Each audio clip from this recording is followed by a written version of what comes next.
ভাইরা আমার, আজ দুঃখ ভরা ক্লান্ত মন নিয়ে আপনাদের সামনে হাজির হয়েছি। আপনারা সবই জানেন এবং বুঝেন, আমরা আমাদের জীবন দিয়ে চেষ্টা করেছি, কিন্তু দুঃখের বিষয় আজ ঢাকা, চট্টগ্রাম, খুলনা, রাজশাহী, রংপুরে আমার ভাইয়ের রক্তে রাজপথ রঞ্জিত হয়েছে। আজ বাংলার মানুষ মুক্তি চায়, বাংলার মানুষ বাঁচতে চায়, বাংলার মানুষ তার অধিকার চায়। কি অন্যায় করেছিলাম? নির্বাচনের পরে বাংলাদেশের মানুষ সম্পূর্ণভাবে আমাকে ও আওয়ামী লীগকে ভোট দেন।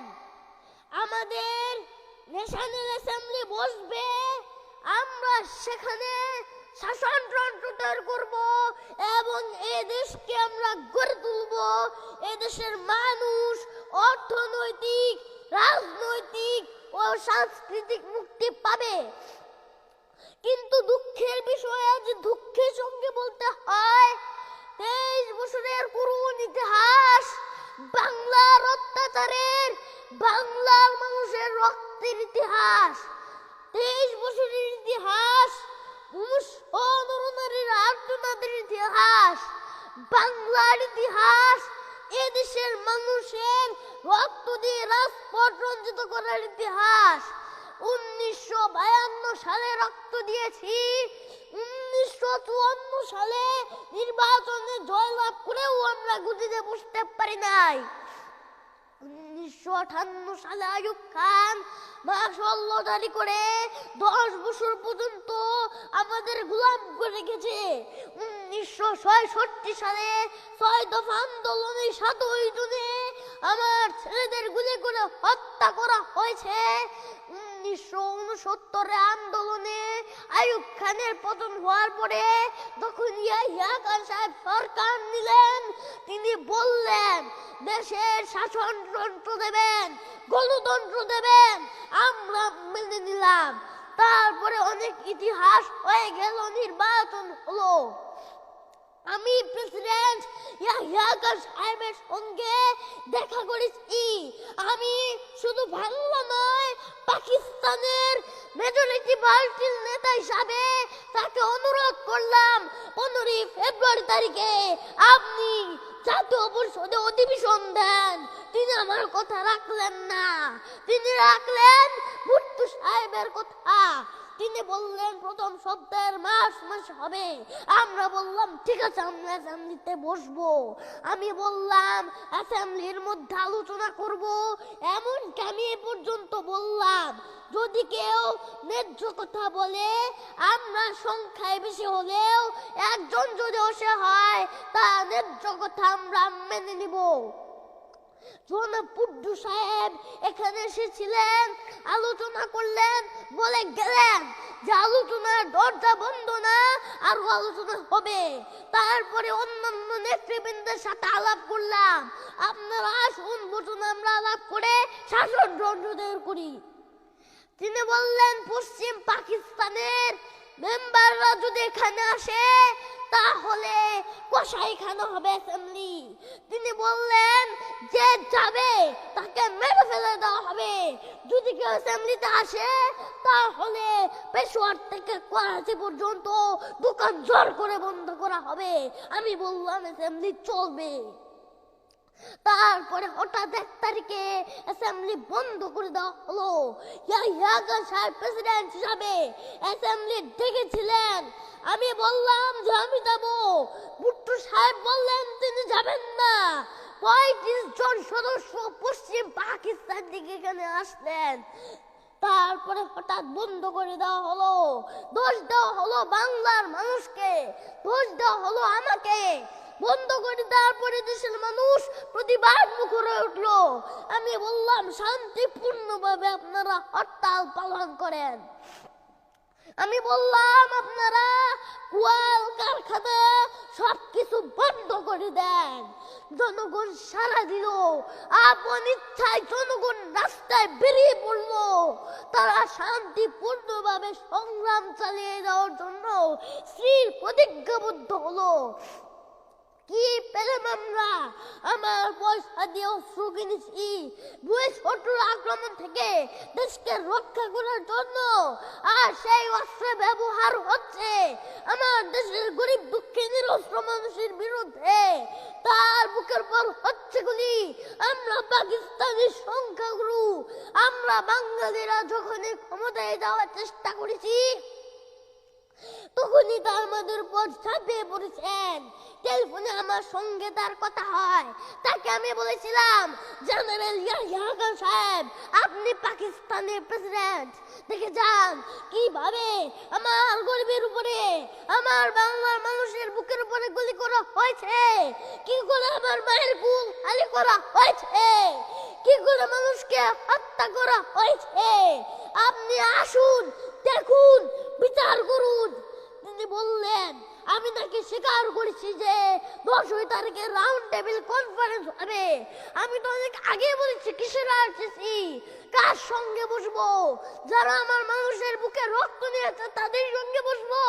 হঠাৎ আমার সঙ্গে পরামর্শ না করে 5 ঘন্টা গোপনে বৈঠক করে যে বক্তৃতা তিনি করেছেন সমস্ত দোষ তিনি আমার উপরে দিয়েছেন, বাংলার মানুষের উপরে দিয়েছেন। ভাইরা আমার, 25 তারিখে সামনে কল করছে, রক্তের দাগ শুকায় নাই। আমি 10 তারিখে বলে দিয়েছি যে ওই শহীদের রক্তের উপর ফেলা দিয়ে আরজিসিতে মুজিবুর রহমান যোগদান করতে পারে না। অ্যাসেম্বলি কল করেছেন, আমার দাবি মানতে হবে। প্রথম, সামরিক আইন মাসল উদ্র করতে হবে। সমস্ত সামরিক বাহিনীর লোকদের বেরোকে ফেরত নিতে হবে।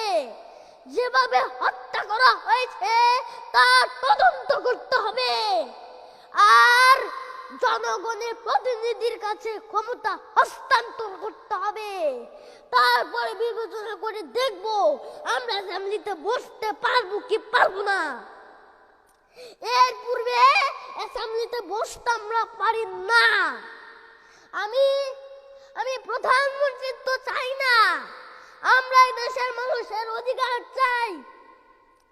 আমি পরিষ্কার অক্ষরে বলে দেবার চাই যে আজ থেকে এই বাংলাদেশের কোর্ট কাছারি, আদালত, ফৌজদারি, শিক্ষা প্রতিষ্ঠান অনেক গ্রীষ্মকালের জন্য বন্ধ থাকবে। গরিবের যাতে কষ্ট না হয়, যাতে আমার মানুষ কষ্ট না করে, সেই জন্য সমস্ত অন্যান্য যে জিনিসগুলো আছে সেগুলোর হরতাল কাল থেকে চলবে না। রিক্সা, ঘোড়া গাড়ি চলবে, রেল চলবে, লঞ্চ চলবে।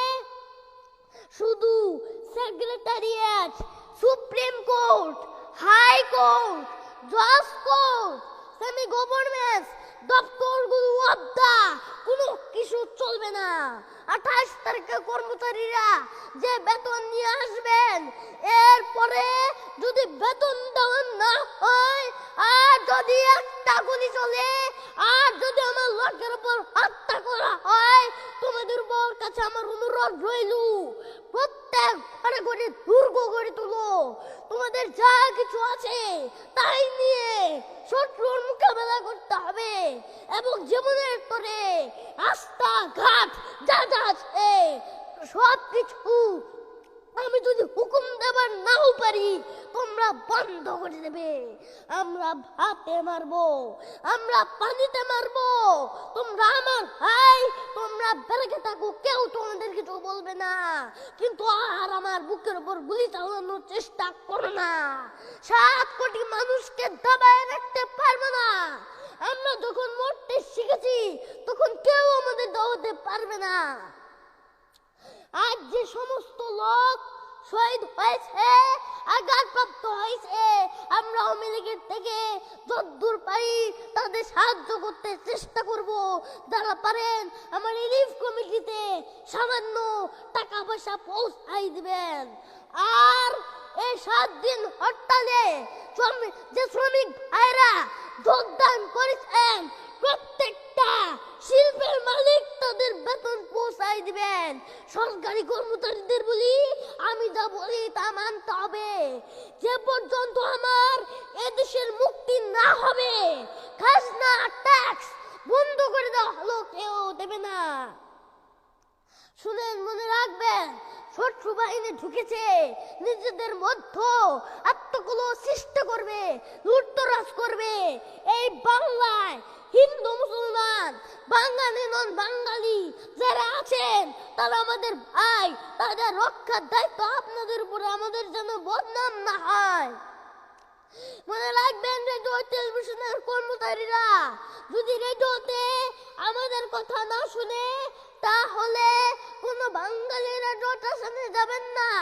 যদি টেলিভিশন আমাদের নিউজ না দেয়, কোনো বাঙালি টেলিভিশনে যাবেন না। 2 ঘন্টা ব্যাংক খোলা থাকবে, যাতে মানুষ তাদের মাইনাপত্র নেবার পারে। কিন্তু পূর্ব বাংলা থেকে পশ্চিম পাকিস্তানে 1 পয়সাও চালান হতে পারবে না। টেলিফোন টেলিগ্রাম আমাদের এই পূর্ব বাংলায় চলবে এবং বিদেশের সঙ্গে বাংলাদেশের নিউজ বাইরে পাঠানো চলবে। কিন্তু যদি এদেশের মানুষকে খতম করার চেষ্টা করা হয়, বাঙালিরা বুঝে শুনে কাজ করবেন। প্রত্যেক গ্রামে, প্রত্যেক মহল্লায় আওয়ামী লীগের নেতৃত্বে সংগ্রাম পরিষদ গড়ে তুলো এবং তোমাদের যা কিছু আছে তাই নিয়ে প্রস্তুত থাকো। মনে রাখবা, রক্ত যখন দিয়েছি, রক্ত আরো দিব, তবু দেশের মানুষকে মুক্ত করে ছাড়বো ইনশাআল্লাহ। এবারের সংগ্রাম আমাদের মুক্তির সংগ্রাম, এবারের সংগ্রাম স্বাধীনতার সংগ্রাম। জয় বাংলা।